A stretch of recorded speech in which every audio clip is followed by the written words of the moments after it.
It is a great, great privilege to have all of you here today. A tremendous privilege for us. And I want to thank you for coming, and I want to explain a little bit about the worship service at this moment. Maybe some of you are thinking, boy, you know, if they would get some music up here, the worship would be a lot better. But you see, therein lies the problem. And one of the things that we're seeking to search out. Christianity today, going to church today, is turned into entertainment. You want to be entertained. Another thing, we are no longer a thinking people. Do you know that emotion is very, very important? But emotion that is cultivated by the flesh and not the mind can be very deceiving and very dangerous. It's truth, the truth of God's Word, entering into your mind that ought to cause great emotion. It ought to cause you to think. You go to a worship service, and the drums and the music and the tempo and everything is just perfect, and you're set on fire by it. But if all that was taken away, would you be set on fire by the truth that your mind has learned? You see, that's very important. According to the book of Ephesians and the book of Colossians, worship is to be didactic. That's why they say singing to one another in songs and hymns, edifying one another by way of music. It's didactic. That means music has a purpose. It's to teach you. It's to teach you. Now, let me give you an example. You watch the movie The Lord of the Rings. There's nothing wrong with that. But here's the problem. Everything is set before you. Everything. So you're passive. And there's a sense in which your mind doesn't even have to work. That's what type of people we are today. Our forefathers were different. They read The Lord of the Rings. They read The Hobbit. And that caused their mind to engage, and they had to come up with all the scenery. You see? So we need to realize, you talk about being a radical Christian and you wear radical Christian t-shirts, but I want to tell you something. Being a radical Christian is going to require that you absolutely change most of the things in your life. Most of the things in your life. Now, I want to start today. Of course, we're going to have our children's sermon. And I want anyone, a family or anyone, to just pass those around. And we're going to be teaching the children. Now, before I do, I want to talk to the parents for just a moment. Something very, very important. Parents, if your children are not yet reading, are you reading to them? And if they are reading, you need to encourage that they read a great deal. Now, there has been a lot of work done for children lately in what's called Christian media. And I'm not against that if it's good. But I want to give you an example, okay? Because we're here not just to teach about high theology. We want to teach you some practical things. And here's something that I want you to know. I sat down a few years ago. My children were young and were not really reading yet. And I read, we sat down and we watched the animated film, The Wind in the Willows. It was wonderful. I mean, it's very well done, very, very good story. The graphics were amazing, Wind in the Willows. But then after we watched it, the next night, I sat down with my children. I opened up the book, Wind in the Willows, and I read it to them. Do you know what? And I've done this over and over. It changed the spirit, and what I mean by that, the disposition, the attitude of our children and our home. It truly did. You could sense a peacefulness in the children. You could sense a mind engaged. Now this is very important. And why do I say this? Christianity is not anti-intellectual. As a matter of fact, we are told to grow in the knowledge of God. Now, you live in it, even though it considers itself intellectual, we live in a pseudo-intellectual society that boasts about great knowledge but cannot defend it. That's technologically advanced but would find it very, very difficult to read through Watson's book on logic that was actually written for grade school children.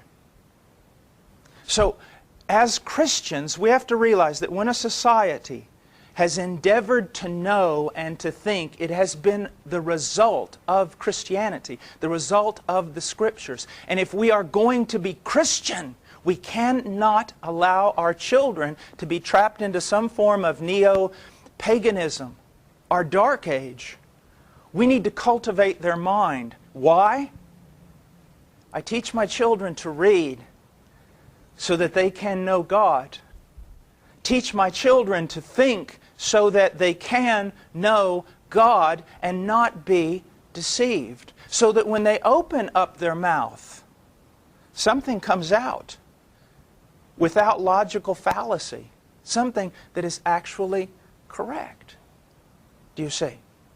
Put truth in so that truth can come out. Now, in our lesson this morning, children, okay? All the children are listening. We've been going over a question, and the question is this: what is the chief end of man?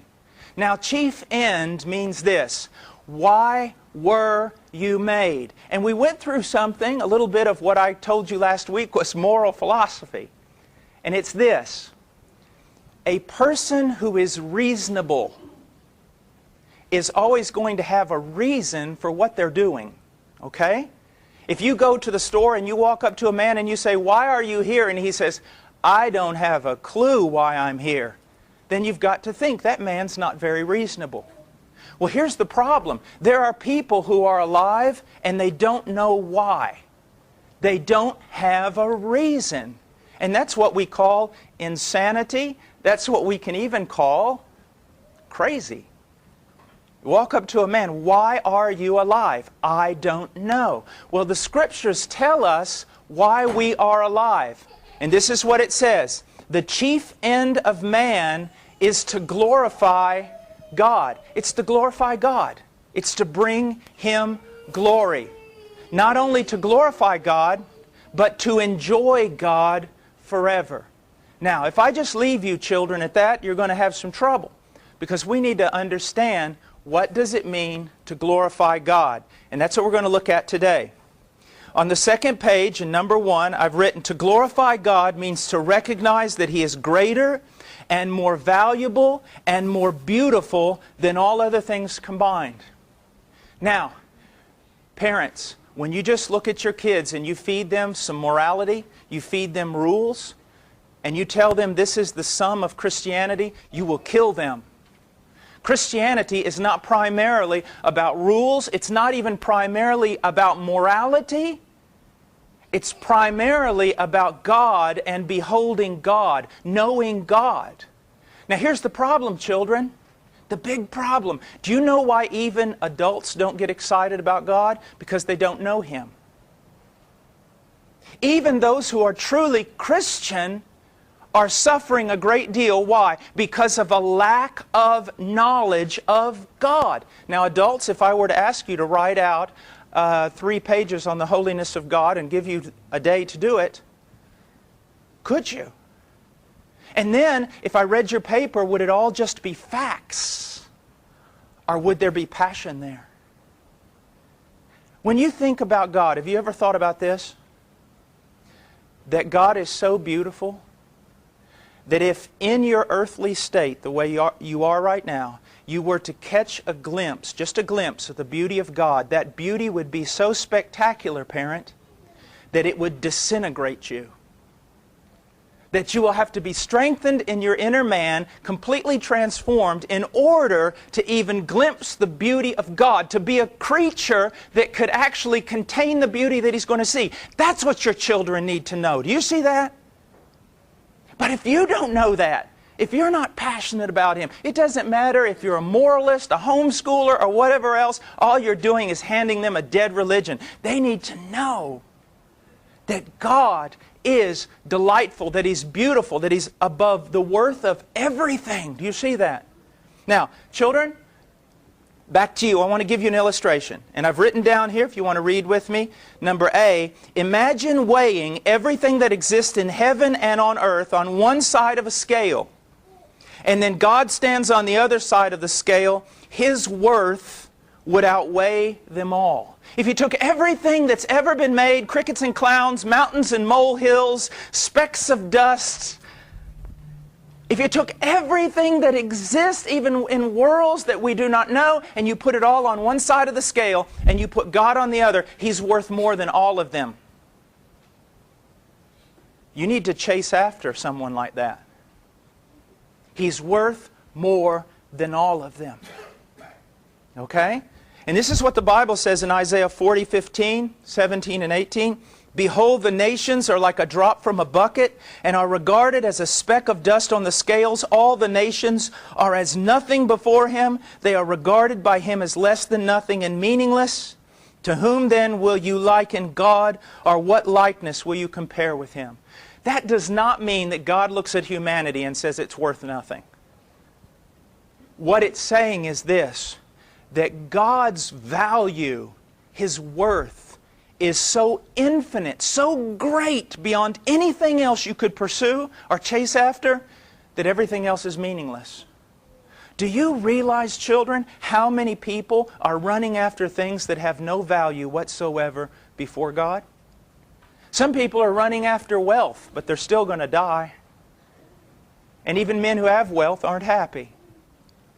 Some chase after fame, but it only lasts a little while. Some people want to remain young forever. That's why they sell so much makeup and operations and everything else. But you only remain young for a few years. So what should you chase after? What is the most valuable thing there is? Christianity? No. Religion? No. Proper morality? No. Then what is the thing we should chase after? The knowledge of God. Knowing who God truly is. And the more you know about Him, the more you'll love Him. Now, children, I want you to think about something. Sometimes the preachers will tell you, you need to love God. Okay? If you want to throw a preacher off his course, when he looks at you and says, you need to love God, just look at him and say, I know I need to love God more. How do I do that? And if he can't tell you, then he should not have told you that. Because, I mean, how do I make myself love God more? I mean, after all, there's the Legos there, there's bicycles, there's all kinds of beautiful days, there's the trampoline, there's all kinds of fun. And it's so hard for me to even think about reading my Bible. So how do I love God more? How do I make myself do that? Well, let me ask you a question. You see these guys sitting over here? Do you think that Ethan there could grab a hold of his own belt and pull himself up? He can't, can he? He can't pull himself up and make himself stand. In the same way, you can't make yourself love God more. Then how does it happen? It's this way. God is so beautiful, He is so wonderful, children, that the more you know about Him through the Scriptures and experience, the more you will love Him. You see, that's why I told you at the very beginning, you need to start reading. Reading all kinds of good books. Why? Because the better you read, the more you think, the more you can see what is important, the more you can chase after God and His Word, the more you're going to love Him. And that's the end of all the commandments, to love the Lord your God with all your heart, all your soul, all your mind, and all your strength. Okay?